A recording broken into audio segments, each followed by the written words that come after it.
की शासन तर काय इकडे दुर्लक्षित चाललंय। आज मला एक खेद वाटतोय की महाराष्ट्रामध्ये ज्या शिवरायांनी एवढे किल्ले निर्माण केलेत आणि त्या किल्ल्यांची जर जी अवस्था आज बघितली तर हे मला पटत नाही। माझ्यासारख्याला अक्षरशः रडू कोसळतं।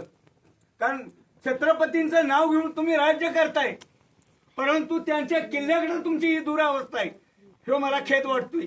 तर या ठिकाणी अनेक तुम्ही आम्ही सर्वांनी मिळून या किल्ल्यांची या शिवप्रेमीची हातनं ही डागडुजी झालेली।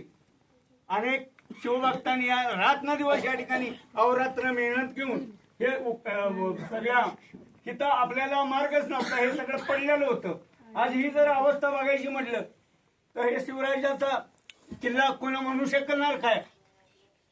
तर असली अवस्था होऊ नये आणि या प्रशासनाला किंवा शासकीय पुढाऱ्यांना मंत्रिमंडळाला मुख्यमंत्र्यांना सर्वांना एक माझी नम्रतेची विनंती आहे। महाराष्ट्राचा शिवरायाचं नाव घेऊन तुम्ही राज्य जर करत असाल तर शिवरायाचं किल्ला पहिलं त्यांची प्रगती झाली पाहिजे, एवढंच मला या ठिकाणी बोलायचं आहे। आणि शिवरायाच्या चरणी नतमस्तक होऊन माझं दोन शब्द या ठिकाणी संपवतो।